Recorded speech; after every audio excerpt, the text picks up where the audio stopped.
Hello everyone, today I wanted to share my thoughts on Harry Styles' self-titled debut album. If you'd like to skip right to my thoughts on the album, I will have a timestamp on the screen right here to where you guys can skip to. And now onto a couple quick disclaimers. Number one, this is just my personal opinion and interpretation of the songs. I'd love to hear yours down below, just keep it respectful please.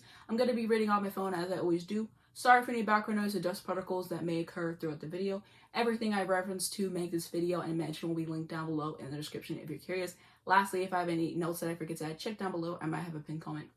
And let's get into it. So I put all these songs in this album in tiers. There's no specific order inside a tier or at all. I'm just reading them in the order that I wrote them down in. So first up, I have the mid tier. The only song in this tier is going to be Woman. I just feel like this is meh. It pales so much in comparison to everything else that's going on in the album. It's just kind of there to me. I skip the song every single time. Objectively, it's not that bad of a song. I just don't really care for it. The chorus is very repetitive and yeah, that's my thoughts there. Next up is going to be the great tier. So the first song that I have written down is going to be Only Angel. I really love the intro and then how that transitions, just chef's kiss. I always appreciate a really nice transition. And I think that generally this is a good rock song. I like Harry's vocals on here and the instrumentation as well. Next up is going to be Meet Me in the Hallway. This is the first song on the album and I think that it sets a tone quite nicely for what is to come in it. I actually really quite enjoy it. It feels very eerie and intricate. The guitar is intriguing. I love Harry's vocal on it as well. Next up is going to be the excellent tier. These are songs that I absolutely love. They miss being my favorites by just a hair. So first up, I have Two Ghosts written down.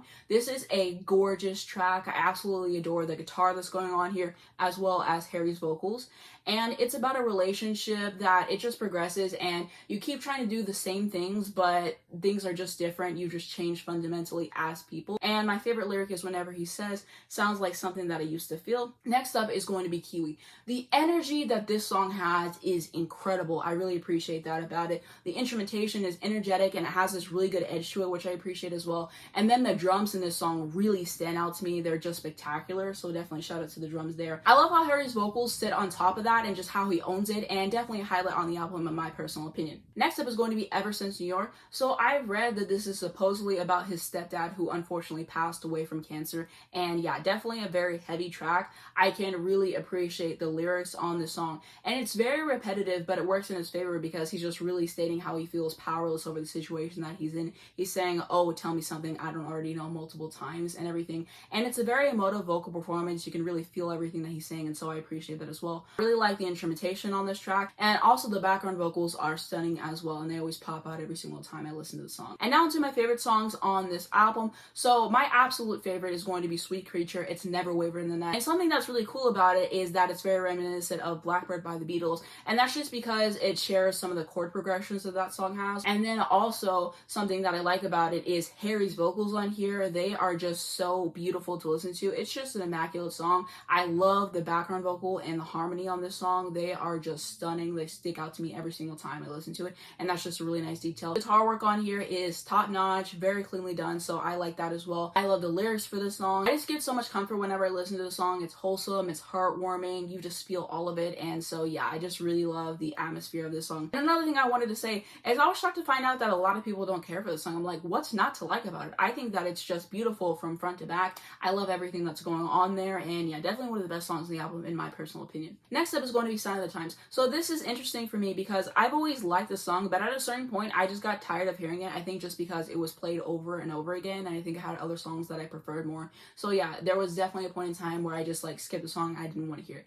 But over this past year, I've really come to gain such a respect for the song. I've fallen in love with it, and I just really appreciate everything that's going on here. Harry's vocals on here are very powerful, definitely one of his best vocal performances on the album, if not the best vocal performance for sure. There's just so much going on there, and it's just very full. I really love the instrumentation on this track. I love the production, very slick, very clean, very to the point as well. And what I love about the song also is how grandiose it feels whenever you're listening to it, and whenever he does a show and he closes it out with this one, it just feels complete, it feels final, it just feels like the perfect thing to bring everything to a close. I think that it's well written. The last thing about this is I think that it was a fantastic choice as his debut single, just because it set him apart from what was going on at the time, and it allowed him to show off his songwriting chops, his vocals as well. And I appreciate that he took a risk releasing this, a 6-minute piano ballad, because you wouldn't expect him to start off with this. He could have just played it safer, but I really respect that he took a risk with that. that. Next up is going to be Carolina. So another song I've always liked, but it's just been hitting more and more recently, and slowly it's just crept its way up to the top of my list, which I wasn't necessarily expecting. If you would have asked me like a month or 2 months ago where I'd rank the song, definitely wouldn't be here. So what I really like about the song is how lively it feels to listen to. I also really love Harry's vocals on here and how everything progresses. There's so much personality to this track, which I really love. I love the background vocals on here, so playful. I really love the instrumentation. There's this bass line that really sticks out to me. I love whenever a song has a good bass line, so they did what they had to do there. And I really like the guitar in here. I really like the lyrics in the song. My favorite is whenever he says, "There's not a drink that I think could sink her. How would I tell her that she's all I think about? Well, I guess she just found out." It's just so much fun to listen to, a great rock song. And the last song I have in this tier is going to be From the Dining Table. I really love this song. I think that it was a splendid way to close out the album for sure. One thing that I really appreciate about it is how intimate it is, in terms of like the fact that the production is set up to where his vocals are front and center, which I love. And I love the background vocals on here. The harmonies are tightly done, and so I like that. And also in terms of like the lyrics, my favorite is whenever he says "comfortable silence is so overrated." And I believe he said this is one of his more honest songs on the album, more introspective, and so I appreciate it on that level. And then I love the instrumentation as well. The guitar, the strings I believe are on there, and just everything. It's just so magnificent. I love the way that that came together. And I feel like this song and Meet Me in the Hallway are perfect bookends. Like, I always associate them with each other. I think Meet Me in the Hallway is the perfect way to start the album. This was the perfect way to end the album. And so I just really like the way that everything comes to a close. Now to my overall thoughts on this album. I think that this is a decent debut album. He shows us what he can do vocally, tight instrumentation and production to it. And I know that he said that he played it safe with this album just because he didn't want to get everything wrong. I can definitely understand what he's saying with that, because if you compare this to projects he would do after, you just see how much more open he is in terms of like his lyrics, and he's just trying different sounds and doing so many other different things in future projects, and there definitely is artistic growth there. So I definitely do want to note that. Even with the shortcomings of this album, I still think that it's pretty good overall. Can the lyrics be a little bit too repetitive? Sure. I do think that I would like to see him add more bridges to his songs in the future. Does every song need a bridge? No, honestly. But I would like to see more bridges incorporated, because the songs can be a little bit too repetitive sometimes, in my personal opinion. But like, that's honestly how I'm feeling on this album. I think that it's a great rock album. I've always enjoyed it since it was first released. It just made me want to keep my eyes more on what he was going to do in the future, because I never really followed One Direction heavily. I like the singles. I never thought to listen to their albums. I just wasn't interested. He came out with this. I listened to it. I was like, I'm going to keep my eye out for him. And every time he's released something, I've always been listening to it. I've always been intrigued. And so that's definitely a feat for him as an artist, definitely an accomplishment. So it's just really interesting knowing what he does in the future, coming back to this project and just really dissecting it and seeing everything that I can get out of it for sure. And I'm really excited for what is to come on Harry's House for sure. Hopefully I can do an album reaction on that. It's the most excited I've been for an album in a very long time. So if you want to see that, then definitely subscribe to the channel. Next up, I really like the documentary that he did on Apple Music for this album. I believe I watched it whenever it came out, and then I haven't seen it for a few years, and I just watched it recently, and I really enjoyed it. I like seeing him come up with parts for certain songs, talking about this album, and just like the little sneak peeks that he gave us. So I thought that was cool to watch. If you can watch it, definitely check it out. It gives you a little bit more insight on the album. I wanted to say that I really love the photo shoot for this era. I like the pink aesthetic that he went for his first album. Another thing that I wanted to say is that I believe it's a picture he posted whenever he was promoting Sweet Creature, because he released it as a single before the album came out, but that should have been the album cover. Every single time I see that picture, I'm like, why wasn't that the album cover? I like it so much more than the album cover we actually got. The album cover that we got is fine at the end of the day. It's not terrible, but when you see what could have been, it's like, why didn't you go with that? I don't get it, but that's honestly my personal opinion on there. I just really liked his aesthetic during the era with the suits and the haircut and all that, and I just really tend to like most of the outfits that he wears and whatever. I think he has a cool sense of style. So I just wanted to say shout out to everyone else who was involved in this album, the other songwriters, the producers, the engineers, his band, the other musicians. Everyone deserves credit, so I definitely want to add that because that's incredibly important.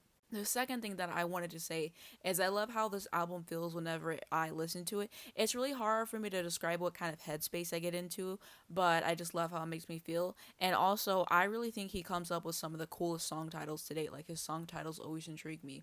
And then the last thing that I wanted to say is this album pairs so well with Paul McCartney's debut album, McCartney. Like, I love to listen to those next to each other all the time just because they have like similar qualities to them. So if you wanted something that is a kind of similar to this in certain ways, then you should check out Paul McCartney's first album. But also, Paul McCartney's first album is more like lo-fi. He recorded a lot of it at his house. Harry's album definitely has like the better production to it, but Paul McCartney's first album is great, so that's something that I wanted to note as well. I really wasn't expecting to make a video on this album so soon, but I happen to have been listening to it a lot lately, and I was like, why don't I just make a video sharing my thoughts? And so here I am today. If you guys wanted to see more videos on Harry Styles, there's going to be a card on the screen right now to where you guys can go to. I'm also going to have them at the end of this video, and they're going to be linked down below in the description if you're curious. But yeah, that's it for my thoughts on the album. What do you guys think? Do you agree with me? Do you disagree with me? Your favorite songs, your least favorite songs, memories of the album, anything that I missed? Please let me know down below in the comments because I would absolutely love to read them. But that's going to be it for this video. If you guys enjoyed it, please just sure to give it a like. It really helps me out on the YouTube algorithm. I'd very much appreciate it.